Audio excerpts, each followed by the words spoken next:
नमस्कार, मी गिरीश निकम. सत्यमेव जयते या बुलेटिनमध्ये आपल्या सर्वांचं स्वागत. बुलेटिनच्या सुरुवातीलाच एक महत्त्वाचा रिपोर्ट असणारे वाल्मिक कराडवरचा. सरपंच हत्या प्रकरणाला 80 दिवस पूर्ण झाल्यानंतर SITनं न्यायालयात आरोपपत्र दाखल केलं. यामध्ये कराड मुख्य सूत्रधार असल्याचं उघड झालंय. या आरोपपत्रात नेमकं काय म्हटलंय? कराडमुळे आता मुंडेंच्या अडचणी वाढणार का? पाहूयात या स्पेशल रिपोर्टमध्ये. वाल्मिकच हत्येचा मास्टरमाइंड.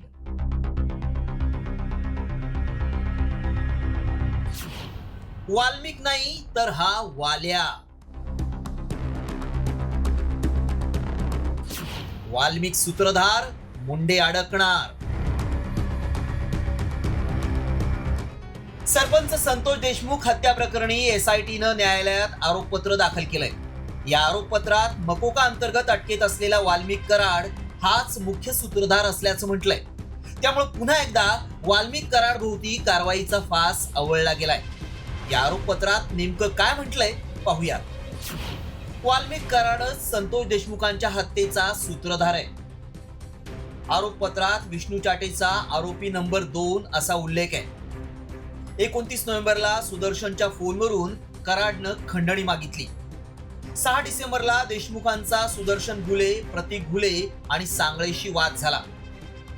खंडणी, ॲट्रॉसिटी, हत्या या तिन्ही घटनांचा आरोपपत्रात एकत्रित उल्लेख आहे.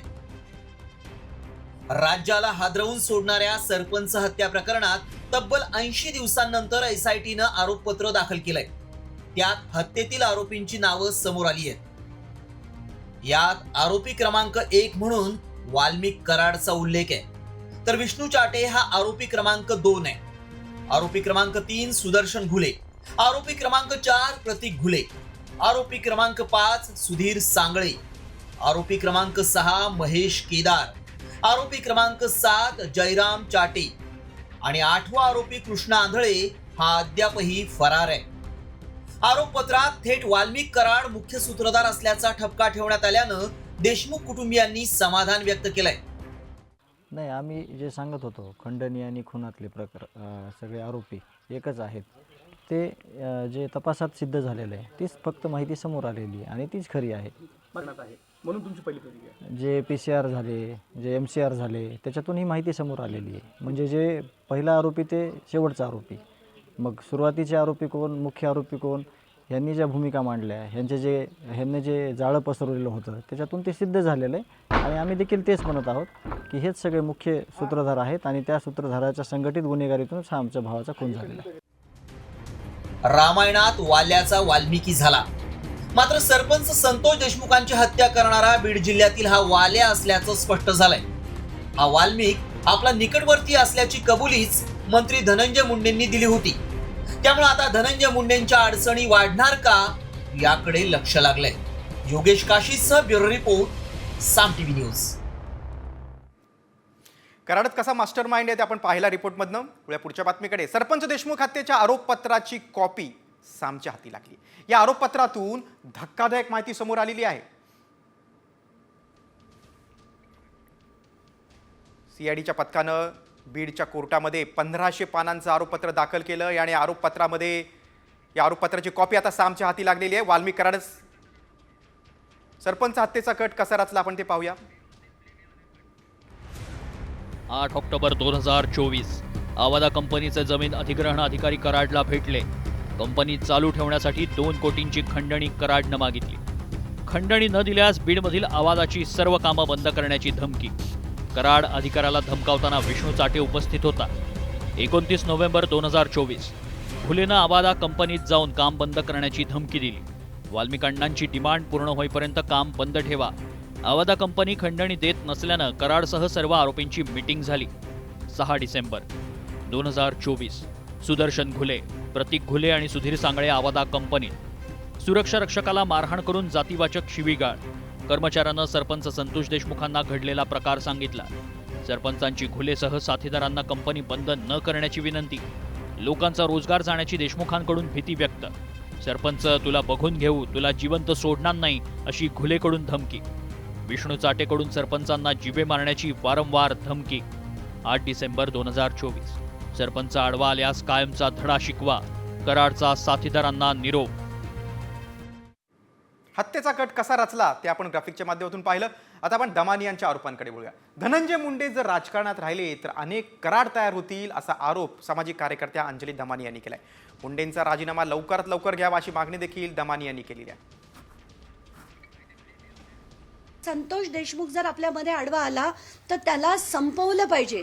आता हे जेव्हा मी वाचते ना आणि जेव्हा बघते मला इतकं ते डिस्टर्बिंग होत आहे की अशी माणसं आता जर राजकारणात राहिली धनंजय मुंडेंसारखी तर असे अनेक वाल्मिक कराड होतील आणि असे अनेक सिंडिकेट तयार होतील आणि हे थांबवण्यासाठी आपल्याला कुठच्याही पद्धतीत यांचं रेसिग्नेशन घेणं गरजेचं आहे. दुसरीकडे खासदार सुप्रिया सुळे यांनी देखील निशाणा साधलेला आहे सरकारवर. मुख्यमंत्री पीए आणि ओएसडी बाबत कठोर निर्णय घेतात, मग मंत्र्यांवर का नाही असा सवाल सुप्रिया सुळेंनी विचारला. ओएसडी आणि पीएन बद्दल एवढा स्ट्रॉंग आणि कठोर निर्णय घेतला की झिरो टॉलरन्स, काहीतरी फिक्सर का शब्द त्यांनी वापरला ना, फिक्सर. तर इथे तर किती आरोप आहेत.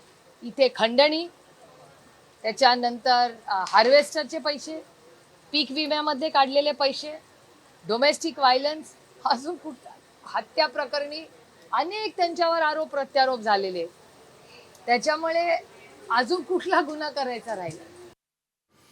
आता आपण मुख्यमंत्र्यांच्या प्रतिक्रियेकडे बोलूया. सरपंच हत्येतील आरोपींना सोडणार नाही, पुराव्यानिशी आरोपपत्र दाखल करण्यात आलंय असं मुख्यमंत्री बोलले. त्यामुळे आरोपींना कठोरातील कठोर शिक्षा होईल अशी माहिती फडणवीस यांनी दिली आहे. पोलिसांनी अतिशय प्रोफेशनल तपास केलेला आहे आणि नवीन कायद्याचा अवलंब करून योग्य वेळेमध्ये आणि संपूर्ण पुराव्यासहित आरोपपत्र दाखल केलेलं आहे. आता आम्ही कोर्टालाही विनंती करणार आहोत की ही केस त्यांनी फास्ट ट्रॅकवर चालवावी. उज्ज्वल निकम साहेबांची आपण नियुक्ती केलेली आहे आणि मला विश्वास आहे की जे आरोपी आहेत त्यांना कठोरतम शिक्षा या ठिकाणी कोर्ट देईल. आता वळूया आपण मंत्री पंकजा मुंडेंच्या प्रतिक्रियेकडे. कराडवर विचारलेल्या प्रश्नावर पंकजा मुंडेंनी उत्तर देणं टाळलं. सरपंच हत्येप्रकरणी फडणवीसांनी शब्द दिला आहे, ते गृह खातं सांभाळतात त्यामुळे ते लक्ष देऊन आहेत. मी पुण्यात आहे, पुण्यातले प्रश्न विचारा असं पंकजा मुंडे म्हणाले. यावरून दमानी यांनी मात्र पंकजा मुंडेंना खोचक टोला हाणलाय. त्यांचं कॉन्फिडेन्शियल विषय आहे. त्यांनी जेव्हा ते माहिती सादर करतील कोर्टाला आणि ते ऑफिशियली कोर्टातून येईल तेव्हाच मी त्याच्यावर भाष्य करेन. तुमच्या म्हणण्यावर करणार नाही. 1505 दोषारोपपत्र दाखल केले. मग त्याच्यात काय लिहिले तुम्ही वाचलंय? असं म्हणलं तर तुमच्यावर कंटेम्प्ट दाखल करावं लागेल. तुम्हाला टार्गेट दिलेलं आहे की हेच प्रश्न विचारा. अजिबात तो विषय आता एक मिनिट मी तुमच्या एक मिनिट थांबा. तुमच्या पुण्यात आहे मी. आता त्या महिलावर अत्याचार झाला बस स्थानकामध्ये, झाला नाही का? झाला ना. ते प्रश्न विचारा ना. मी पुण्यात आले, तुम्ही बीडचे कशाला प्रश्न विचारताय? पुण्याचे पत्रकार आहेत तुम्ही. आता मी पंकजा मुंडे यांचे एक बाईट ऐकलं टीव्हीवर आणि ऐकून अतिशय धक्का बसला. त्या म्हणतात मला तुम्ही पुण्याच्या घटनेवर प्रश्न विचारा. मी आता पुण्यात आहे तर तुम्ही बीडवर काय प्रश्न विचारता? अहो तुम्ही बीडमधले आहात, तुम्ही परळीला राहता. तुम्हाला जर विचारणार नाही तर कोणाला विचारायचं? तुम्ही जर फिरायला अमेरिकेला गेला तर तुम्हाला काही ट्रम्पवर आम्ही प्रश्न विचारणार का? आता धनंजय देशमुखांच्या खळबळजनक दाव्याकडे वळूया. संतोष देशमुख हत्या प्रकरणातील ही मोठी बातमी आहे, कारण कॅमेरा खराब झाल्याचं सांगून 22 फेब्रुवारी आधीचं सीसीटीव्ही फुटेज डिलीट करण्यात आलंय असा गंभीर आरोप सरपंच संतोष देशमुखांच्या कुटुंबियांनी केलाय. कराडला व्हीआयपी ट्रीटमेंट मिळते असा देखील त्यांचा आरोप आहे. तर या संदर्भात आता मुख्यमंत्र्यांकडे तक्रार करणार असल्याचं देखील त्यांनी म्हटलंय. कारागृहामध्ये ज्या पद्धतीने कैद्यांना सेवा दिली जात आहे, ज्या ज्या ठिकाणी कैदी आहेत, ज्या ज्या ठिकाणी फिरलेले आहेत त्या त्या ठिकाणचं आपण कारागृहामधलं CCTV माहितीच्या अधिकारात मागवणार आहोत. आणि पोलीस महासंचालक महानिरीक्षक कारागृह सुधार सेवा यांच्याकडे मी तक्रार करणार आहे. मुख्यमंत्र्याकडे आज मी तक्रार करणार आहे की CCTV काही ठिकाणावरले 22/2च्या अगोदरचे CCTV डिलीट करण्यात आलेले आहेत आणि त्याचं कारण दाखवणार आहेत की ते CCTV नादुरुस्त आहेत म्हणून. पुढची बातमी बीडमधूनच आहे. बीडमधल्या पोलीस अधिकाऱ्यांना आता बदली हवी आहे आणि हा बदलीसाठी अर्ज केलेत. पाहूया त्या संदर्भातला रिपोर्ट.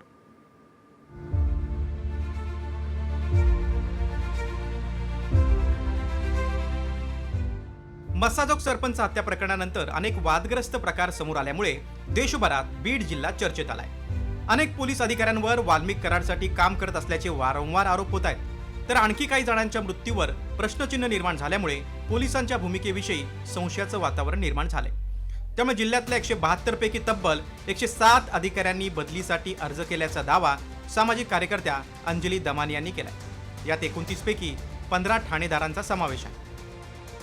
107 अधिकाऱ्यांनी आत्ता मागणी केली आहे की आमची बीडबंद बदली करा। ते का करतील? त्यांच्यापैकी 24 मला वाटतं हे नॉर्मल आहेत आणि 84 असे आहेत की ज्यांना त्यांनी विनंती अर्ज केलाय की आम्हाला बीडमध्ये राहायचं नाहीये।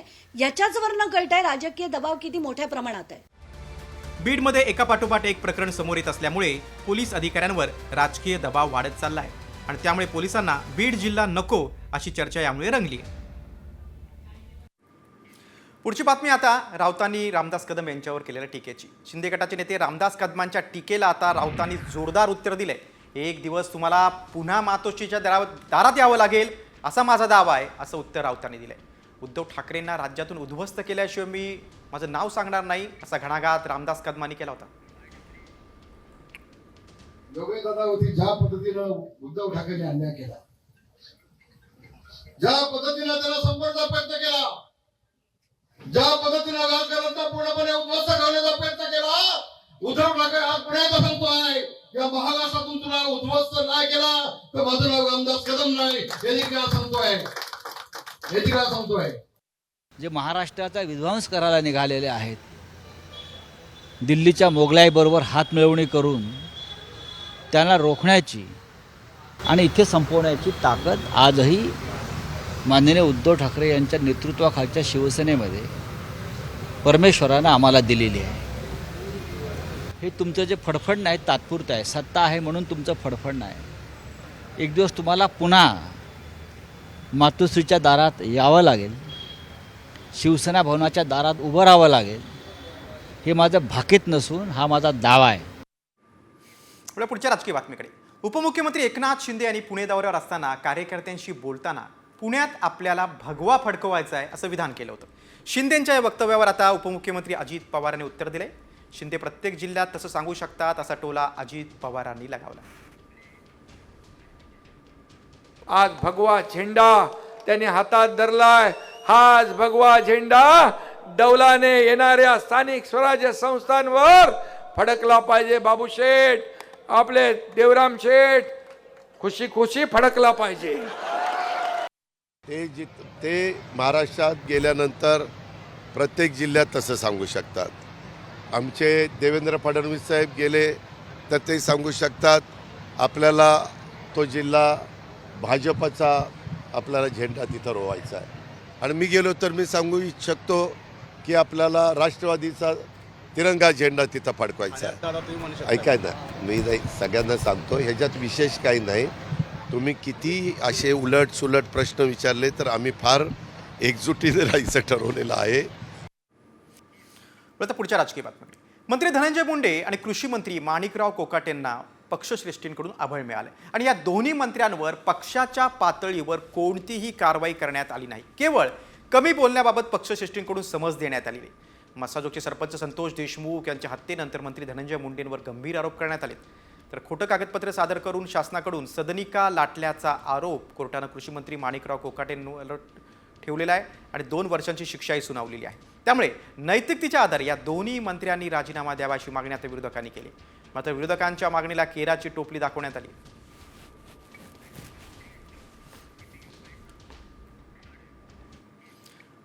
कोकाटेंना बचाव करण्यासाठी संधी दिली जाते असा आरोप आता संजय राऊतांनी केलेला आहे। माणिकराव कोकाटे हे कायद्यानं अपात्र ठरलेत, सध्या मंत्रिपद वाचवण्यासाठी त्यांची धडपड सुरू आहे असं देखील राऊत म्हणाले। कायद्यानं ते अपात्र ठरलेले आहेत, त्यांची धडपड सुरू आहे मंत्रिपद वाचावं यासाठी। नियम आणि कायदा पाहिला। सुनील केदार आमदारकी गेली ना 24 तासात। राहुल गांधी उत्तर प्रदेशच्या विधानसभेत आझम खान, या सगळ्यांच्या आमदारक्या 24 तासामध्ये घालवल्या भारतीय जनता पक्षाने आणि इथे मात्र पूर्ण संधी दिली जाते स्वतःचा बचाव करण्याची। दरम्यान कृषी मंत्री माणिकराव कोकाटे यांच्या शिक्षेसंदर्भातील सुनावणी आता पुढे ढकलण्यात आली आहे। 5 मार्चला कोकाटेंच्या शिक्षेबाबत निकाल येणार आहे। मुख्यमंत्री कोट्यातील घरकुल लाटल्याप्रकरणी कोकाटेंना 2 वर्षांची शिक्षा झाली आहे, त्यामुळे आता कोर्ट काय निर्णय देणार याकडे सगळ्यांचं लक्ष आहे। कोर्टाने अंजली राठोडीला अधिकार नाही या केसमध्ये, म्हणजे लोक स्टँडी नाही असं जरी म्हटलं असेल तरी त्याचे चॅलेंज केलं होतं. काही सुप्रीम कोर्ट आणि हायकोर्टाचे निवाडे फक्त दाखल केले होते, पण ते म्हणे तुम्हाला लोक स्टँडी नाही. पण रिप्रेझेंटेशन ॲक्टप्रमाणे कॉन्स्टिट्यूशन आहे, हे ठरवण्यासाठी हायकोर्टाकडे जाण्यास त्यांनी 3 दिवसाची मुदत दिली आहे. आता हायकोर्टामध्ये 5 तारखेच्या आत आम्ही दाखल करू ते प्रकरण. पण आता त्यांनी जे शिक्षेला स्थगिती मिळावी हा अर्ज त्याच्यावर निर्णय द्यायला त्यांनी नकार दिला. आज ते 5 तारखेला ठेवलं. तर 5 तारखेला पुढे काय होतं आणि हायकोर्टात काय होतं आम्ही आपल्याला कळवतो. पुढची बातमी आता लाडकी बहीण योजनेबाबत. या योजनेत वर्षाच्या सुरुवातीच्या 2 महिन्यातच 9 लाख बहिणी अपात्र ठरल्यात. अर्जांची पडताळणी सुरू असल्यानं ही संख्या 50 लाखांच्या घरात जाण्याची शक्यता आहे. त्यामुळे अनेक लाभार्थ्यांचं टेन्शन वाढलंय. पाहूया या संदर्भातला एक खास रिपोर्ट. 50 लाख लाडक्या अपात्र.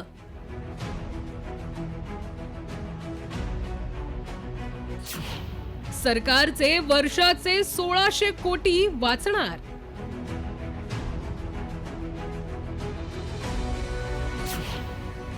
अपात्रतेची कात्री, निधीची खात्री.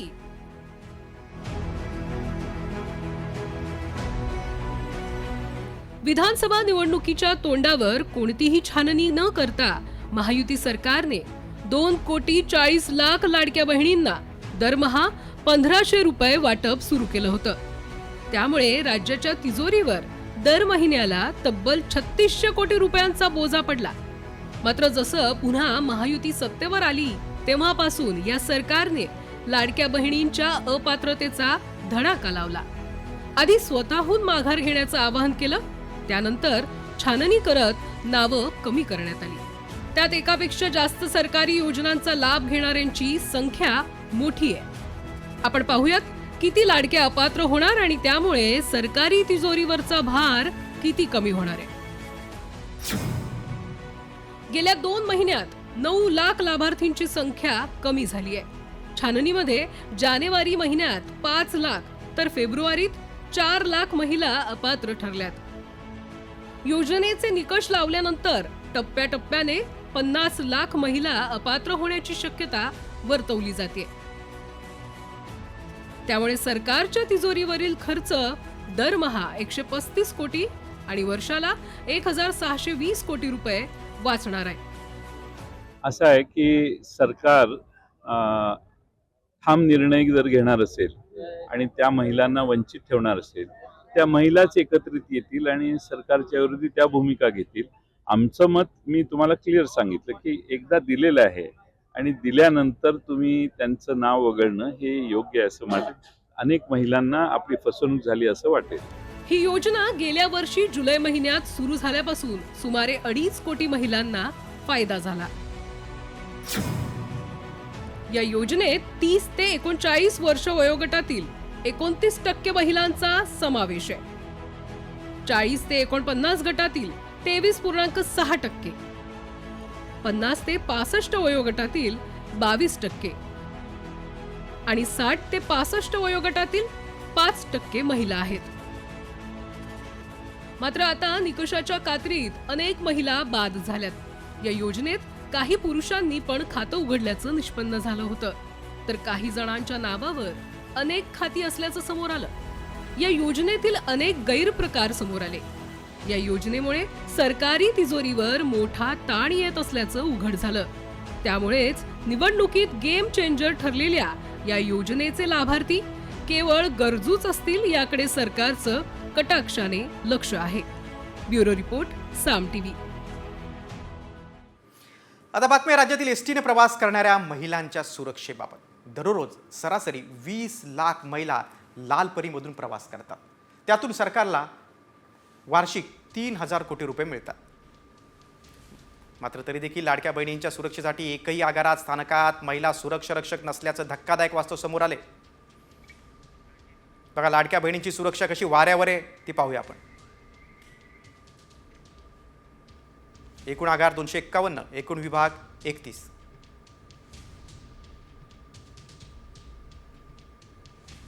बसगाड्यांची संख्या 14,000.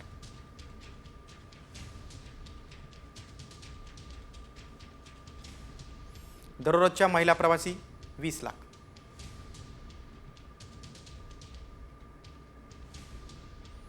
एकूण सुरक्षा रक्षक 2690.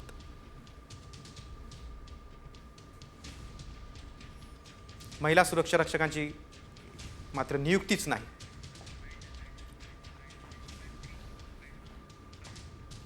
व आता पुढच्या बातमीकडे. बंडखोर कवी आणि दलित पॅन्थर चळवळीचे संस्थापक नामदेव ढसाळ यांच्या कविता सिनेमात वापरण्यावरून वाद निर्माण झालेला आहे.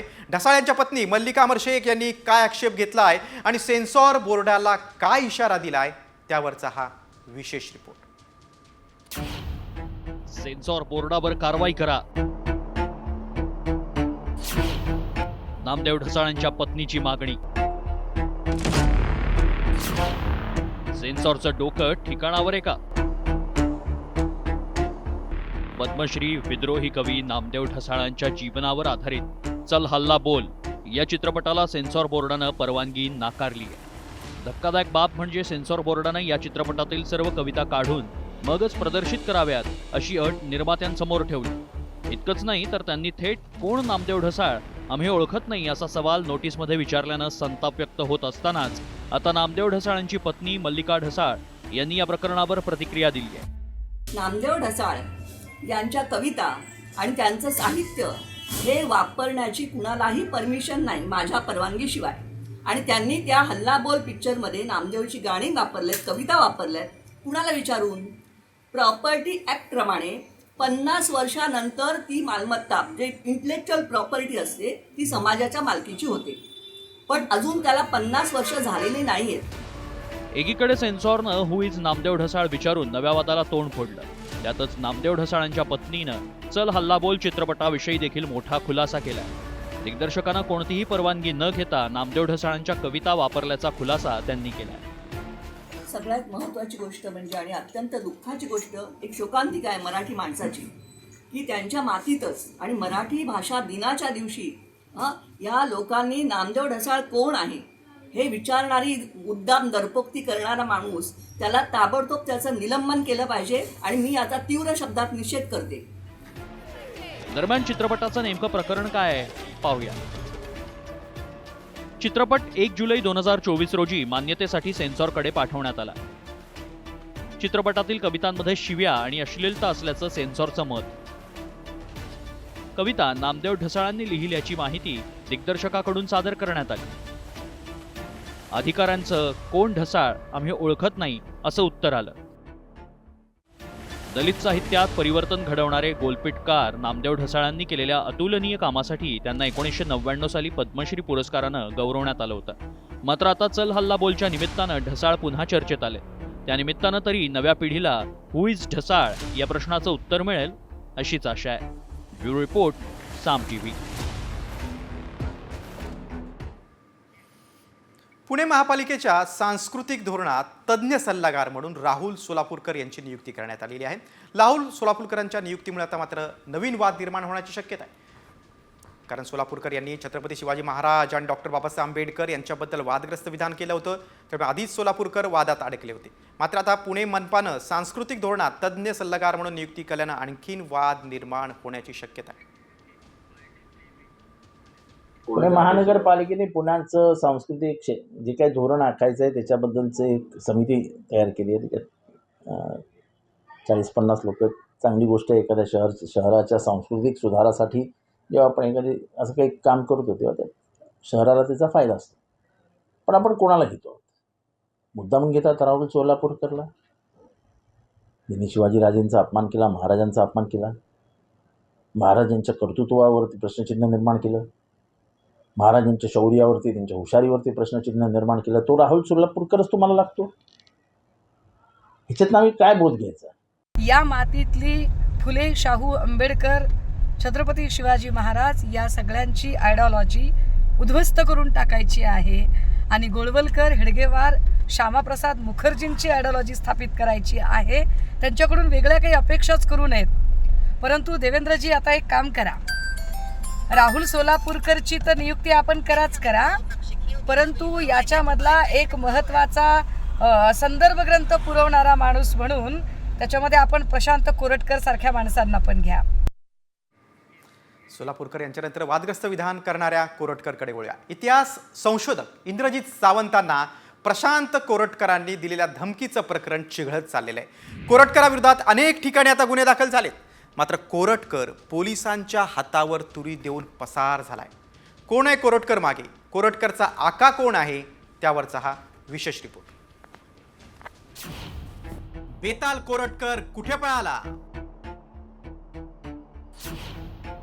कोरटकर विरोधात नागपुरातही गुन्हा दाखल. प्रशांत कोरटकरला कोणाचं अभय? इतिहास अभ्यासक इंद्रजित सावंतांना फोन करून शिवीगाळ करणाऱ्या आणि छत्रपती शिवाजी महाराजांबद्दल आक्षेपार्ह वक्तव्य करून सामाजिक परिस्थिती गढूळ करणारा प्रशांत कोरटकर चांगलाच अडचणीत सापडलाय. या विरोधात राज्यभर शिवप्रेमींकडून आंदोलन केलं जात आहे. दुसरीकडे पोलिसांच्या हातावर तुरी देऊन कोरटकर पसार झालाय. कोरटकरला सरकारचं अभय असल्याचा आरोप काँग्रेसनं केलाय. तर कोरटकरच्या मागे कुठलाही आका नसल्यानं पोलीस त्याला जेरबंद करतील असं महसूल मंत्री चंद्रशेखर बावनकुळे यांनी म्हटलंय. आता या आरोपीला अटक होत नाही म्हणजे आश्चर्य आहे. त्यांचे फोटो सोशल मीडियावर ज्यांच्याबरोबर बघतोय ते बघितल्यानंतर अटक होईल का शंका, अटकपूर्व जामीनच मिळेल. तर सरकारचा मानसिकता नाही. छत्रपती शिवाजी महाराजांच्या बद्दल अवमान करणाऱ्यांना अटक करण्याची या सरकारची मानसिकता नाही. टाका वगैरे लागत नाही. पोलीस शोधून काढतील, चुकीचं असेल त्याला जेरबंद करतील. कोणत्याही परिस्थितीमध्ये कोणताही दबाव पोलिसांवर नसतो. शेवटी आजच्या आरोपी पकडले जातात आणि योग्य कारवाई होईल. 4 दिवसांपासून कोरटकर फरार असल्यानं कोरटकरच्या पत्नीनं इंद्रजित सावंतांविरोधात गुन्हा दाखल केलाय. तर प्रशांत कोरटकरला काही झाल्यास सावंत जबाबदार राहतील असा इशाराही दिलाय. दरम्यान इंद्रजित सावंतांनी कोरटकरच्या पत्नीचे आरोप फेटाळून लावलेत. मात्र खरं तर इंद्रजित सावंतांना धमकी दिल्यानंतर पोलिसांचा फौजफाटा प्रशांत कोरटकरच्या घराबाहेर त्याच्या दिमतीला दाखल झाला. त्यानंतर कोरटकर विरोधात कोल्हापूर, नागपूर आणि आता जालन्यात गुन्हा दाखल झालाय. मात्र पोलिसांचा एवढा फौजफाटा असतानाही कोरटकरनं पोलिसांना चकमा कसा दिला याची चर्चा रंगली आहे. ब्युरो रिपोर्ट, साम टीव्ही न्यूज. एकडे कोरटकर पोलिसांना सापडत नाही तर दुसरीकडे प्रशांत कोरटकरनं धमकी दिल्याप्रकरणी इतिहास संशोधक इंद्रजित सावंतांची तब्बल 7 तास चौकशी झाली. या प्रकरणात काय काय घडलंय ते पाहूया.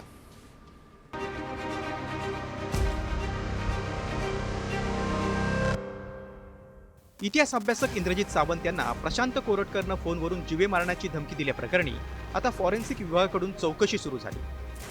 सावंत यांची फॉरेन्सिक विभागाकडून तब्बल 7 तास चौकशी करण्यात आली. प्रशांत कोरटकरनं छत्रपती शिवाजी महाराजांबद्दल केलेलं आक्षेपार्ह विधान आणि इंद्रजित सावंत यांना जीवे मारण्याची धमकी दिल्याप्रकरणी ही चौकशी करण्यात आली. कोरटकर सोबत झालेला संवाद आणि सावंत यांच्या आवाजाचे नमुने तपासणीसाठी घेण्यात आले. तर दुसरीकडे प्रशांत कोरटकरवर नागपूरमध्ये काल गुन्हा दाखल झालाय. कोरटकर मात्र गेल्या 3-4 दिवसांपासून गायब असल्याचं समोर आलंय. पोलिसांना कोरटकर का सापडत नाही असा सवाल उपस्थित करण्यात आलाय. कोरटकरच्या पत्नीनं पोलिसात धाव घेतली असून कुटुंबियांच्या जीवाला धोका असल्याचं सांगितलंय. त्यामुळे पोलीस आता कशा प्रकारे कारवाई करतात याकडे लक्ष लागलंय. तर दुसरीकडे प्रशांत कोरटकरला अंतरिम जामीन मंजूर झालेला आहे. कोल्हापूर जिल्हा न्यायालयाकडून कोरटकरला हा दिलासा मिळालेला आहे. कोरटकर विरुद्ध गुन्हा दाखल आहे. त्याला अटक करण्याची राज्यभरातून मागणी होते. दरम्यान कोरटकरचं शंभूराजेंबाबतचे वादग्रस्त विधान आहे त्या प्रकरणी आता कोरटकरला अंतरिम जामीन मिळालेला आहे.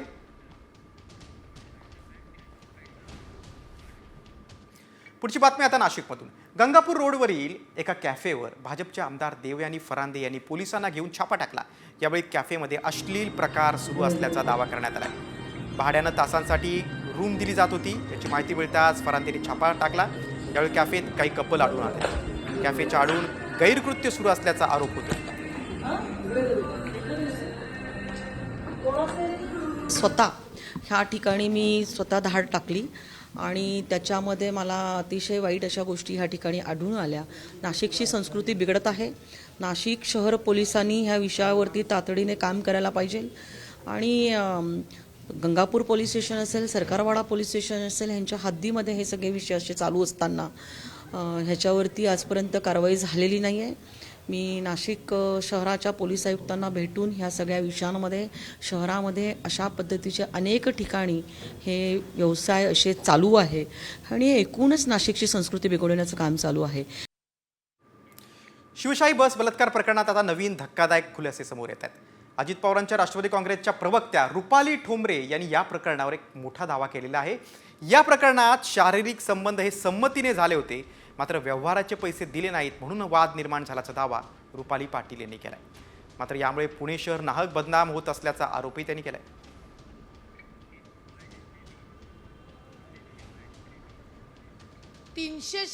ला एक तर महिलेच्या इच्छेविरुद्ध बलात्कार यासाठी ते कलम आहे, आणि दुसरं त्याच्या अजून आम्हाला पुष्टी पोलिसांच्या या तपासात मिळाली नाही, मिळेल ती, पण काहीतरी त्यांचा आर्थिक व्यवहार झालेला असं कळतंय. जर या सगळ्या गोष्टी झाल्या असतील तर हा बलात्कार नाहीच आहे. पण हा बलात्कार नाहीये तर आधीच पुणे शहराची बदनामी झाली. पुणे शहरामधलं पुणे शहरातले पालक हादरून गेले. आता कुणी घरातील आपल्या बायकोला बहिणीला पाठवणार नाही बस स्टँडवर. हे काय आहे? हा, याच्यामध्ये एक आहे आगार व्यवस्थापनाचा भोंगळ कारभार समोर आला. आता बातमी राज्यातील शेतकऱ्यांच्या PM किसान योजनेचे पैसे परप्रांतीयांनी ओरबडल्याची. या परप्रांतीयांनी नाशिक जिल्ह्यातील शेतकऱ्यांचे PM किसान योजनेचे पैसे कसे ओरबाडले, हा धक्कादायक प्रकार कसा उघडकीस आला आणि त्यावर साम टीव्हीनं कोणते सवाल उपस्थित केलेत, पाहूयात या संदर्भातला एक स्पेशल रिपोर्ट. शेतकऱ्यांचे पैसे परप्रांतीयांनी लुटले. PM किसान योजनेतील धक्कादायक प्रकार. शेतकऱ्यांच्या लुटीला जबाबदार कोण? शेतकऱ्यांना आर्थिक मदत करण्यासाठी केंद्र सरकारनं सुरू केलेल्या PM किसान योजनेतील शेतकऱ्यांचा पैसा परप्रांतीयांनी ओरबाडून नेलाय. हा धक्कादायक प्रकार घडलाय नाशिकच्या कळवण तालुक्यातील भादवण गावात, आणि हे भामटे आहेत थेट पश्चिम बंगालचे. गावात घर नाही, शेती नाही, कुठलीही कागदपत्र नाहीत, तरीही या भामट्यांनी योजनेचे पैसे लुटले. आणि हा प्रकार 1-2 नव्हे तर तब्बल 5 वर्ष सुरू होता. हे प्रकरण नेमकं काय आहे पाहूयात. परराज्यातून सायबर कॅफेमधून नोंदणी करून हप्ता लाटण्यात आला. PM किसान योजनेचे 3,62,000 रुपये लाटले गेले. ॲग्रीस्टॅक कार्डच्या पडताळणीवेळी हा प्रकार उघड झाला. बँक खात्यावरून सर्व बोगस लाभार्थी पश्चिम बंगालचे असल्याचं स्पष्ट झालं. राज्यातील PM किसान योजनेचा पैसा 181 जणांनी लुटला. KYC सक्तीची केल्यानं बोगस लाभार्थ्यांचा लाभ बंद झाला. 2020 मध्ये पश्चिम बंगालमधील भामट्यांनी परराज्यातील सायबर कॅफेतून PM किसान योजनेसाठी अर्ज केले होते. मात्र शेतकऱ्यांना शेती संबंधित ओळखपत्र देण्यासाठी आणलेले ॲग्रीस्टेक कार्ड तयार करताना हा घोटाळा उघडकीस आला. ॲग्रीस्टॅकचं उद्दिष्ट लवकर पूर्तता होईल म्हणून आपण PM किसानच्या याद्या या CSC सेंटरवाल्यांकडे दिल्या होत्या, की जेणेकरून त्या शेतकऱ्यांना बोलवून ॲग्रीस्टॅकची नोंदणी जर लवकर झाली तर आपला जिल्हा हा त्याप्रमाणे अग्रेसर राहील. आणि त्या पद्धतीने जेव्हा ह्या याद्या आपण दिल्या तर त्यावेळेस ती नावं आढळली की याच्यामध्ये भादवण गावातील 181 लोक हे त्या गावातील रहिवासी नसताना त्यांची PM किसानमध्ये नोंदणी झाली असं आढळलेलं आहे. राज्यातील शेतकऱ्यांच्या हक्काच्या पैशांवर परप्रांतीयांनी पैसे कसे लाटले, त्यावर साम टीव्हीनं काही सवाल उपस्थित केले. गावात शेतजमीन नसताना परप्रांतीय PM किसान योजनेचे लाभार्थी कसे? एनोवारा हे शेतकऱ्याचं नाव कसं असू शकतं? ऑनलाईन नोंदणीनंतर कागदपत्रांची पडताळणी केली नाही का? पडताळणी न करताच बोगस लाभार्थ्यांच्या नावानं बँक खात्यात पैसे कसे पाठवले? बोगस लाभार्थ्यांची प्रशासनाकडून चौकशी का केली गेली नाही? बोगस लाभार्थ्यांकडून सरकार पैसे वसूल करणार का? आणि बोगस लाभार्थ्यांचा पत्ता तसंच फोन नंबरच्या त्रुटींना जबाबदार कोण? केंद्र सरकारच्या महत्वाकांक्षी PM किसान योजनेतच हा घोटाळा झाल्याचं समोर आल्यामुळं हे प्रकरण फक्त नाशिक पुरताच मर्यादित आहे की घोटाळेबाजांचं जाळं देशभर पसरलंय, याचा शोध घेण्याची गरज आहे. इतकंच नाही तर या घोटाळ्यात सहभागी असलेल्या आणि कागदपत्रांची योग्य पद्धतीनं पडताळणी न केलेल्या अधिकाऱ्यांवर कारवाईचा बडगा उगारण्याची गरज आहे. अभिजित सोनावणेसह ब्युरो रिपोर्ट, साम टीव्ही न्यूज, नाशिक. नाशिकमधल्या रिपोर्टनंतर आता वळूया आपण लातूरमधल्या एका बातमीकडे. एका कार्यक्रमात विधान परिषदेचे सभापती राम शिंदेंची डायलॉगबाजी पाहायला मिळाली. हार कर भी जीतने वालों को राम शिंदे कहते हैं, बाजीगर या चित्रपटातील डायलॉग राम शिंदेने वेगळ्या स्टाईलनं म्हटला. पण मी 288 आहे, सगळ्या आमदारांचा सभापती आहे. जो निवडून आला त्याला सुद्धा म्हणू शकतो बस माझ्या विरोधात, आणि ज्याला त्याला वेळ द्यायची असली तर मी वेळ दिली ती शिवाय तो सभागृहात उठून बोलू शकत नाही. म्हणून म्हणते हार कर भी जीतने वाले को बाजीगर कहते हैं. डायलॉग चेंज है, हार कर भी जीतने वाले को राम शिंदे कहते हैं. राम शिंदेंच्या डायलॉगबाजीनंतर आता आपण खासदार उदयनराजेंच्या जादूकडे वळूया. भेटायला आलेल्या एका चिमुकलीला उदयनराजेंनी चक्क जादू करून चॉकलेट दिलेले. उदयनराजे हे नेहमीच आपल्या वेगवेगळ्या अंदाजात पाहायला मिळतात. कधी भर चौकात कॉलर उडवतात तर कधी बुलेटवरून दमदार एंट्री मारतात. आता त्यात जादूची भर पडली. भेटायला आलेल्या चिमुकलीला डोळे बंद करायला सांगून कॅडबरीची जादू त्यांनी करून दाखवली.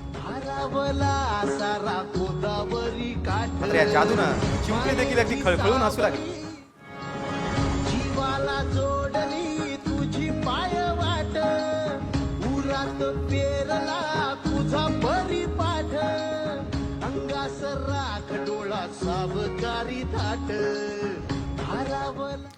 राजेंच्या जादूनंतर आता वळूया पुढच्या बातमीकडे. तुमच्या बँक खात्यात अचानक काही कोट्यावधींची रक्कम आली तर? ही रक्कम जवळपास 81 लाख कोटी एवढी रक्कम असेल तर? जर तर सोडून द्या, मात्र एका ग्राहकाच्या खात्यात खरंच चुकून एवढी मोठी रक्कम बँकेकडून वळती केली गेली. काय नेमकं प्रकरण पाहूया. बँकेची चूक, 81 लाख कोटींची लॉटरी.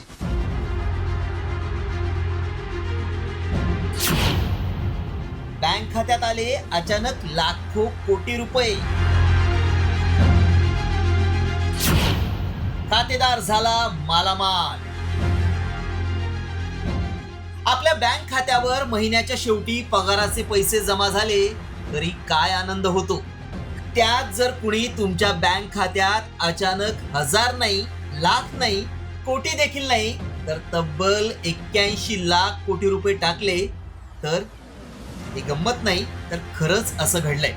तुमचा विश्वास बसणार नाही, पण हे प्रत्यक्षात झालंय. पाहुयात नक्की हा काय प्रकार आहे. सिटी ग्रुप बँकेनं एका ग्राहकाच्या खात्यात 81 ट्रिलियन डॉलर्स म्हणजेच 81 लाख कोटी रुपये जमा केले. प्रत्यक्षात बँकेला फक्त $280 म्हणजे 24,492 रुपये पाठवायचे होते. मात्र बँकेच्या जुन्या ऑपरेशनल इश्यूमुळे आणि 2 कर्मचाऱ्यांनी बारकाईनं न पाहिल्यानं 24,492 ऐवजी 81 लाख कोटी रुपये ट्रान्सफर झाले. बँकेच्या कर्मचाऱ्यानं पैसे भरण्याची प्रक्रिया सुरू केली. त्याला दुसऱ्या अधिकाऱ्यानंही मंजुरी दिली, पण ही मोठी चूक दोघांच्याही लक्षात आली नाही. सुमारे 1.5 तासानंतर बँकेच्या कर्मचाऱ्यांना खात्यातील शिल्लक रकमेतील तफावत लक्षात आली आणि चूक उघड झाली. अर्थात सुरक्षा यंत्रणेनं ही चूक वेळीच पकडली आणि ती सुधारली गेली. सिटी ग्रुपमध्ये अशा प्रकारची ही पहिली चूक नाही. यापूर्वी 2023 मध्ये अशा चुका बँकेकडून 10 वेळा झाल्या. यामध्ये कर्मचाऱ्यानं चुकून जास्त रक्कम हस्तांतरित केली होती. मात्र या चुका वेळीच दुरुस्त करण्यात आल्या. 2020 मध्येही सिटी ग्रुपनं चुकून 900 दशलक्ष डॉलर्स चुकीच्या खात्यात पाठवले होते, जे परत घेण्याचा प्रयत्न केला. मात्र न्यायालयानं ती मागणी फेटाळली. या चुकीमुळे बँकेचे तत्कालीन CEO मायकेल कॉर्बेट यांना राजीनामा द्यावा लागला आणि बँकेला मोठा दंडही ठोठावण्यात आला होता. आता 2025 मध्ये 81 ट्रिलियन डॉलर्स ज्याच्या खात्यात जमा झाले त्यानं ते पैसे तत्परतेनं काढले नाही. आज काय तो बँकेला दिलासा. मात्र वारंवार असे प्रकार घडत असल्यानं बँकेच्या विश्वासार्हतेवरही प्रश्नचिन्ह उपस्थित झालंय. रिपोर्ट साम टीव्ही न्यूज. सिटी बँकेच्या बातमीनंतर आता नोकरदार वर्गासाठी महत्त्वाची बातमी आणि आनंदाची आहे. कारण PF वरील व्याजदर हे 8.25% ठेवण्यात आलेले आहे. याआधी व्याजदर 8.15% होते. त्यानंतर आता व्याजदर 8.25% झाले. गेल्या अनेक वर्षांपासून व्याजदरात वाढ केली जात होती, त्यामुळे सर्वसामान्यांना दिलासा मिळाला आहे.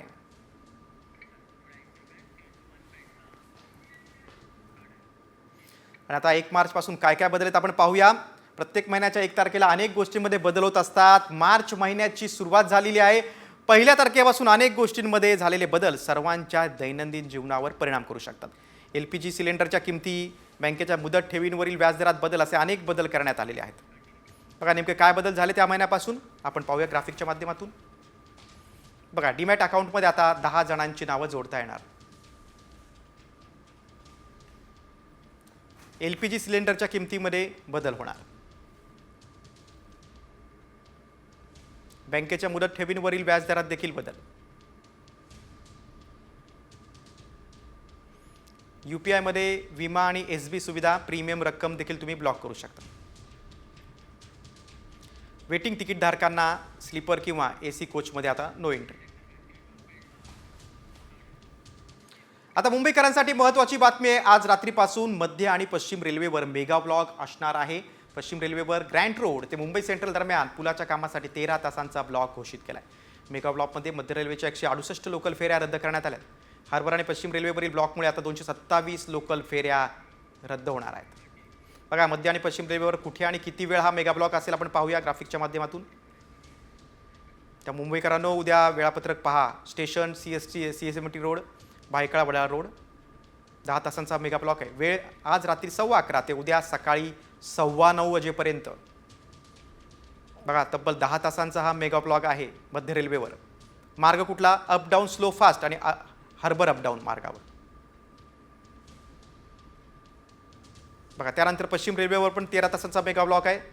ग्रँट रोड स्टेशन ते मुंबई स्टेशन दरम्यान. वेळ असणारे आज रात्री 10 ते उद्या सकाळी 11 वाजेपर्यंत. म्हणजे 13 तासांचा हा मेगा ब्लॉक वेस्टर्नवर असणार आहे.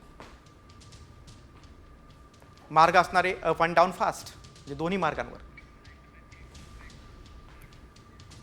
आता तापमानाच्या बातमीकडे वळूया. उन्हाळ्याच्या सुरुवातीलाच उष्णतेनं अंगाची लाहीलाही होते. त्यातच आता हवामान विभागानं उष्णतेच्या लाटेचा इशारा दिलेला आहे. राज्यासह देशभरात मार्च ते मे दरम्यान सूर्यआग ओकणार आहे. वेधशाळेचा इशारा आहे. बघा हवामान विभागानं आणखी काय इशारा दिला आपण पाहूया ग्राफिकच्या माध्यमातून. मार्चपासून राज्यासह देशात तीव्र उन्हाचा चटका वाढणार आहे. पश्चिम महाराष्ट्र, कोकण आणि विदर्भ या भागात तीव्र उष्णतेचा अंदाज आहे. मार्चपासून राज्यात 2 ते 3 अंशांनी तापमान वाढणार आहे. उन्हाळ्यात एल निनो या फॅक्टर तटस्थ राहील असा हवामान विभागाचा अंदाज आहे.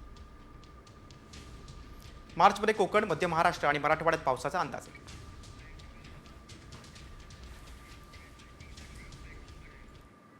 आता बातमी पाहूया जत्रेची.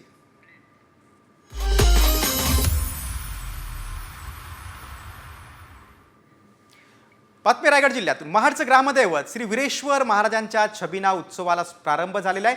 श्री वीरेश्वर महाराज हे शंकराचं एक रूप आहे. या छबिना उत्सवाला शिवकालीन परंपरा आहे.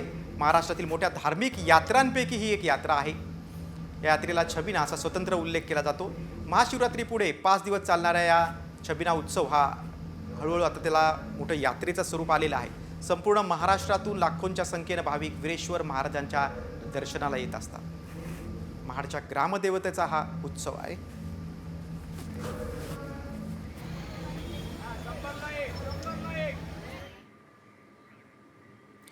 पुढची बातमी आता महाडनंतर शनी शिंगणापूरमधून. जर तुम्ही शनी शिंगणापूरला दर्शनासाठी जाताय तर ब्रँडेड तेलच घेऊन जा. कारण आजपासून शनिदेवाला केवळ ब्रँडेड तेलच चढवता येणार आहे. देवस्थानं घेतलेल्या निर्णयाची आजपासून अंमलबजावणी केली जाते. दुकानदारांनाही प्रमाणित गुणवत्तेचं तेलच ठेवण्याची विक्रीची सक्ती करण्यात आलेली आहे. शनी शिंगणापुरात दररोज हजारो भक्तांकडून शनिदेवाला तेलानं अभिषेक केला जातो. त्यामुळे मूर्तीची झीज होऊ नये आणि यासाठी केवळ ब्रँडेड तेल वाहण्याचा मंदिर प्रशासनाचा ठराव आहे. पुढची बातमी आता वाशिममधनं. विदर्भात बर्ड फ्लूनं थैमान घातलेलं आहे. कारण वाशिमच्या कारंजामधल्या खेरडा जिरापुरे गावात बर्ड फ्लूमुळे 6,831 कोंबड्यांचा मृत्यू झाला आहे. अकोल्यातील प्रयोगशाळेनं मृत कोंबड्यांचे नमुने पुण्यातल्या लॅबकडे पाठवले होते. भोपाळमध्येही या नमुन्यांची तपासणी झाली. त्यात कोंबड्यांचा मृत्यू बर्ड फ्लूनं झाल्याचं निष्पन्न झाले. या पार्श्वभूमीवर प्रतिबंधात्मक उपायांसाठी आता प्रशासनानं पावलं उचलायला सुरुवात केली. सुरक्षेच्या दृष्टिकोनातून वाशिम जिल्हा प्रशासनाच्या आदेशानुसार या कोंबड्यांचं खाद्य पशुसंवर्धन विभागानं जमिनीत पुरून नष्ट केलंय.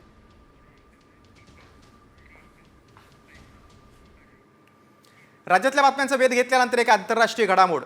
डोनाल्ड ट्रम्प आणि युक्रेनचे राष्ट्रपती झेलेन्स्की यांच्यात व्हाईट हाऊसमध्ये तुफान खडाजंगी झालेली आहे. रशिया आणि युक्रेनमधील युद्ध चुकीच्या दिशेनं जात आहे. युक्रेननं रशियासोबत युद्धविराम घोषित करण्याची तडजोड करावी असं अमेरिकेचे राष्ट्राध्यक्ष ट्रम्प यांनी सुनावलंय.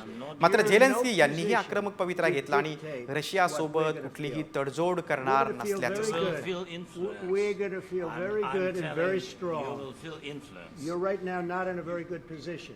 We're going to feel very good. We're going to feel very good and very strong. You will feel influence. You're right now not in a very good position. You've allowed yourself to be in a very bad position, and he happens to be right about it. From the very beginning of the war, You're not in a good position.